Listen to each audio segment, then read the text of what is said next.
Hello, welcome back to the channel. So with all the talk of like power creep and buffs, there is like one thing that I have kind of thought about, which is like, does every character in the game need to be good? Because I have seen a lot of people ask like, why do the old characters need to be good? Like, why does that matter? And like, not every character needs to be like S tier, like broken level.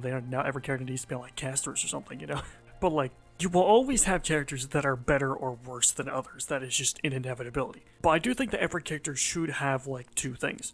One is feel good to play, which a lot of them just don't right now because they either like have problems in their kit themselves, or they just don't really have any synergy, or the content right now is just not that good for them. And then two, be able to feasibly get 3 stars in most of the content, because I do think that people have this weird obsession with zero cycling, and like if a character can't zero cycle, then they are just trash. But like, zero cycling does not matter at all. All that matters is, can you get the rewards feasibly from the content? And I say feasibly because a lot of people will say, oh, if you have a good enough build, you can beat the content with anyone. And like, yes, you can, but you shouldn't need like dot artifacts to make a character work. You should need a good build, but you shouldn't need like an insane amount of investment just to make a character usable. And I do think that it is important for old characters to be good, feel good to play, because, one, forcing people to pull for new characters because they feel like they can't beat it without them isn't how you get people to pull for characters. People should want to pull for characters because, they're cool, or, they like their story, or they have like synergy with like characters in their account that they already have, or because they just want them, not because they feel like you won't be able to beat the content if you don't. Like, that's not going to get people to pull. It's just going to get people to stop playing the game. 2, it gives players way more options, so I don't feel like if you don't have certain characters, you're kind of just screwed, because some characters are like really core to like certain parties, and if you don't have those characters, then it just feels really bad. And it just gives more options for team building in general, since there are a lot of characters in this game. Like, you should be able to use them. And 3, if only like the new characters are good, then why would people want to pull for new characters? At least in terms of like gameplay, if they are just going to fall off anyway. Because all that is going to do is just make people not play the game and just move to something else. Like, that's not the way you get people coming back. Now, I don't think that we are quite at that level like yet, and hopefully the buffs in 3.4 do kind of help alleviate this more, since I have no idea what they will be, but hopefully they are good.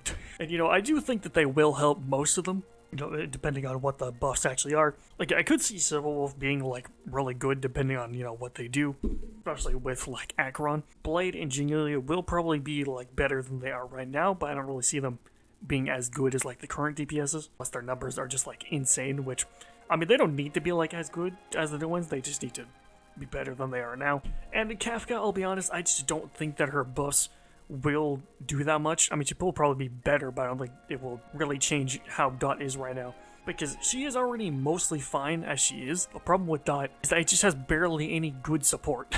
Now, obviously, like, you should want to pull for new characters, like, obviously, but like, to do that by making like the new characters, exciting, and as long as the new character is strong, people will want to pull for them. Because, I don't think that it is a problem for new characters to be strong, because having characters be strong is exciting, and let's be honest, having really broken characters is just fun. Like, let's not lie to ourselves, it just is. I think that the main problem is a couple of things. One, a lot of the older characters' kits just being really outdated and having a lot of problems, like their traces just kind of like being really bad, or them just not really having anything unique in their kit that makes them really stand out compared to a lot of the newer characters. 2 is like MOC just being really outdated, and honestly really needs a rework like what Pure Fiction got, because right now it is like so favored towards a lot of the new characters that trying to use anyone else just feels awful. And 3, the lack of 4 stars. I do think this is one of like the main ones, and I say this in a lot of my videos, but the fact that the last 4-star we got was Moze back in 2.5 is insane. And like, yes, we did get Remembrance MC, who is very good, but that is just not enough when every character we are getting is a 5-star. Now, I do kind of get why they wouldn't want to make the Amphoria's characters be 4 stars, since they are meant to be like these godlike, big characters. So I do understand them making them 5 stars to make them more exciting.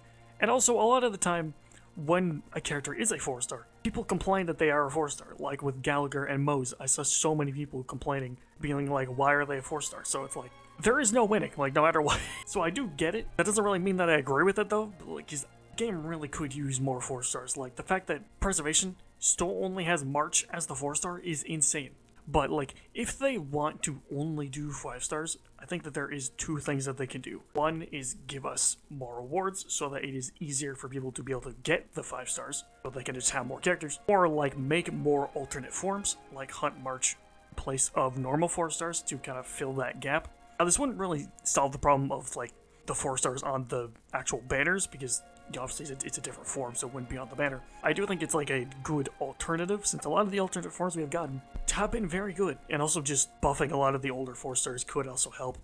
Which, like, I hope that they don't just keep the buffs to only limited 5-stars, but also, you know, do, like, standard banner characters and 4-stars as well, since a lot of them could really use it, especially a lot of the older ones, the 1.0 sort of characters. If I had to guess who is going to be buffed next, I would say probably Sealy and Fushuan, since they both got put on the 50-50 selection thing. The only reason I think that is because Blade is also got put on there, and he is getting buffed in 3.4, so I could maybe see them putting all of those in the selection because they're going to buff them. But, I mean, those two could also kind of use it. I mean, Fushuan's, like, good, but I could see her, you know, getting some buffs. And, like, especially Sealy, because, like, there is no way that Hoyo doesn't know that people want Sealy buffed. So, like, she's probably, like, the one people talk the most about when it comes to buffs. And I do actually think that, this is kind of just me speculating, but I do think that we could see, like, the second round of buffs faster than the first one, since I have seen a lot of people complaining about, like, how long it is taking for them to do the buffs, which I do get. It's like, I believe they announced in, what, like, 3.2? Or was it 3.1 live stream? I don't remember. But it's been, like, I think it's like 2 or 3 patches since they announced it. But, you know, to be fair to the devs, they need to, you know, one, make sure that the buffs are actually good, because if they aren't, it's just going to make people even more annoyed. Like, to actually put it into the pipeline of development, since I'm sure that trying to get this stuff actually done there is held. And 3, which I think is probably the biggest reason, is make sure that the changes don't break the game. Since this is the first time that they are doing something like this for Starro, so the devs probably want to make sure that there aren't any, like, bugs or, like, anything that will just, you know, break the game in some sort of way. Since most of the time when they put out a patch or anything, there's, like, barely any bugs.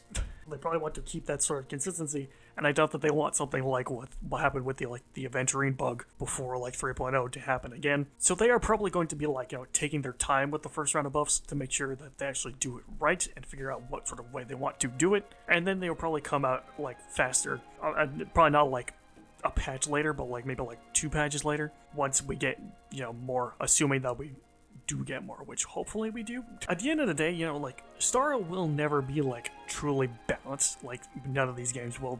There will always be characters that are just really broken, and there will always be some characters that just suck. Like, I think that's just how it's always going to be. But I think that as long as, like, most of the characters in the game feel like you can reasonably clear with them, then I think that is a good enough state for them to be in. Because, I don't know, sometimes it is kind of fun trying to make a bad character work, you know?